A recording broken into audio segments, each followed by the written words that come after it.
Para mí fue un... encuentro muy ciútico lo que voy a decir, pero fue un regalo que me dieran ese personaje. Era un personaje que salía un poco de la línea de lo que venía haciendo, un personaje de acción, un personaje que era mujer, sin embargo tenía el poder y podía irrumpir en este mundo perfecto de la oligarquía chilena, donde era todo hermoso, todo fantástico, donde este doctor guapísimo, interpretado por Álvaro Rudolphy, hacía de las suyas. Y siento que ese choque es muy de Illanes, muy de Illanes. Illanes ya había afilado su pluma y fue una teleserie muy, muy distinta desde el primer capítulo.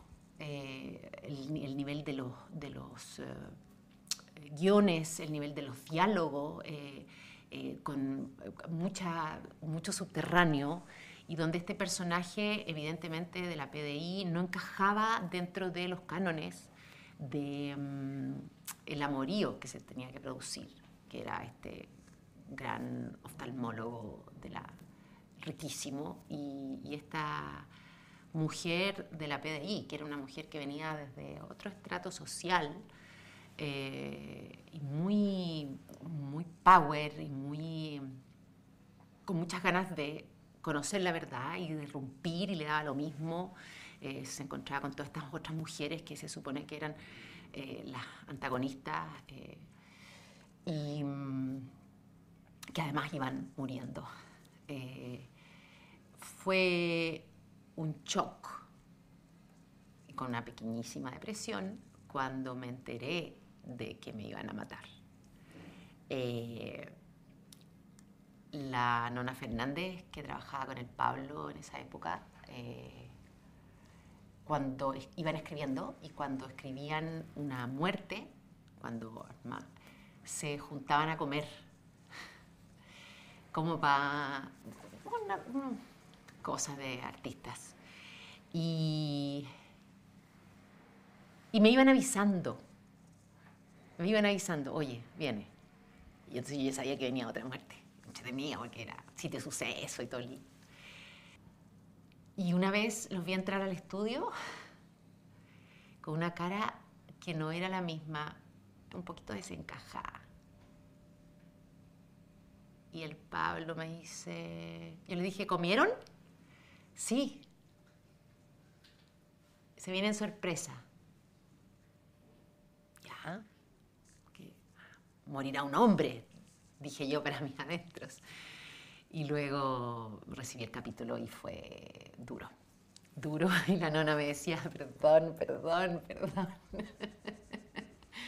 Pero era lo que había que hacer. Fue muy intenso, muy entretenido grabar todas esas escenas de muerte. Pero hubo una pequeña decepción en mí, porque siento que el personaje era muy potente y lo mataron demasiado antes. Después aparecía como un fantasma, cosa que después se editó. Yo dejé de verla.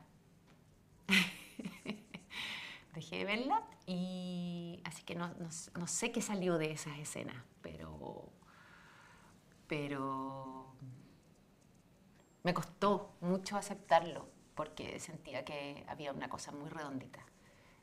Y me gusta mucho trabajar con Álvaro Rudolphy. Mucho. Nos entendemos muy bien, nos leemos, y ahí está como todo. Los dos teníamos personajes súper ricos de altos y bajos, entonces era muy agradable trabajar con Álvaro, pero me morí antes. Yo en eso soy súper respetuosa, creo que los guionistas tienen que hacer su pega, y era lo que necesitaba el arco dramático para poder sacar a esta mujer del camino, porque era muy inteligente. O sea, si hubiera seguido un poquito más, lo iba a pillar, y la teleserie no podía durar 40 capítulos, tenía que durar, no sé, 80.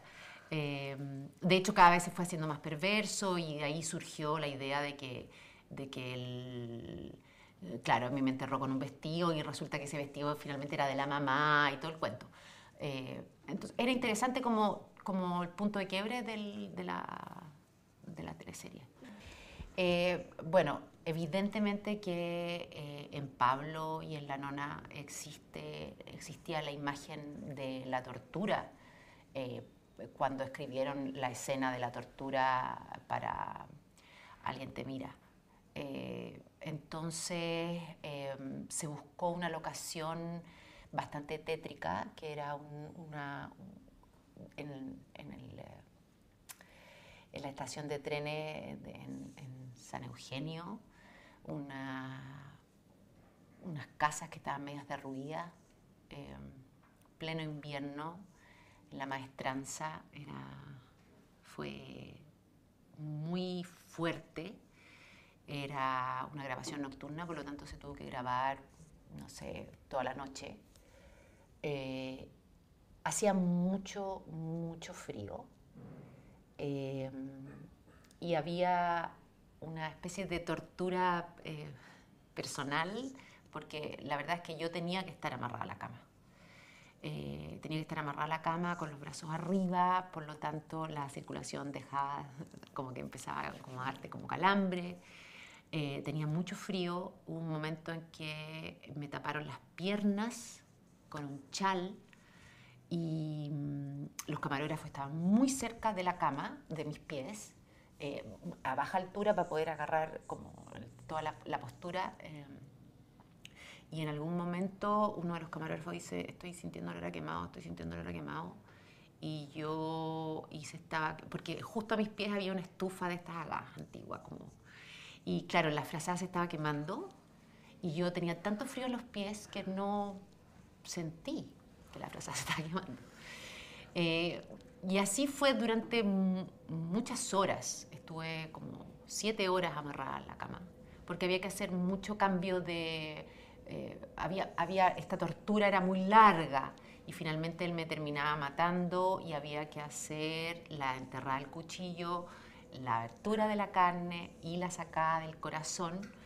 Y eso era con efectos especiales, pero había que hacerlo en el momento. Entonces había que cambiar, ponerme encima un pedazo de piel de chancho, que es lo que se usa piel de chancho, que se afeita y se maquilla, y entonces cortar.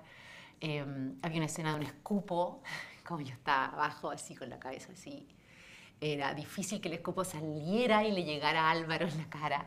Entonces hubo que repetir muchas veces esa escena. Y luego después estaba, antes de eso, que se grabó después, era cuando ella trataba de irse y que escalaba como una reja en calzones y polera, a pata pelada. Estamos hablando de agosto. La maestranza. Hacía mucho frío, pero había como una mística bien impactante en todo el equipo. Era muy violenta la imagen. Uno ve fotos ahora de no tan cerca del plano, sino que más lejos, y era como una sala de tortura, porque la cama era una cama de metal. Entonces, tu cabeza se remitía inmediatamente a nuestro país. Y luego, bueno, eso no se terminó de grabar ahí, porque después descubrieron que ese era el lugar para que Julián produjera todas las muertes. Entonces después hubo que replicar ese estudio, esa misma casa, en un estudio en TVN, y ahí se hicieron las otras muertes y la corta de cabeza y los corazones, en fin. Fue bonito porque era una escena muy larga que necesitaba de mucha concentración y estaban todos muy, muy ansiosos de que resultara. Todo lo exterior estaba también, era muy difícil. Estaban todos muertos de frío, todos con la cámara casi anclada, entonces no se podían mover tampoco los camarógrafos o los sonidistas. Había mucha sombra porque tenía que ser un lugar más. Entonces estaban todos muy, muy preocupados y tirando energía positiva porque era violento. Y más violento fue, eso que ahora está prohibido, por suerte, pero en esa época no, el diario Las Últimas Noticias con estos éxitos de televisión, y bueno, ese fue uno. Sacaba cada 2 o 3 días un fotograma de la teleserie y lo ponía en su portada. Y recuerdo que mis hijos en esa época no veían televisión, bueno, tampoco ven mucho ahora, pero en esa época no tenían la conciencia de que su mamá era como Eva Zanetti. Y íbamos al colegio temprano y paramos en un semáforo y el señor de los diarios tenía una última noticia donde yo estaba amarrada a la cama, desnuda, violento. Violento. Eso. Hay personajes que son amores, que al vivirlos se quedan en nuestra voz y en nuestro cuerpo. Esos que logran hacer llorar y reír escandalosamente. O quizás aquellos en los que nadie se fija, pero que a los actores y actrices nos atrapan para siempre. Estos son los personajes que interpretamos intensamente, los que se quedaron en nuestro corazón. Escucha cómo nacieron y crecieron esos personajes inolvidables aquí en el podcast Chile Actores.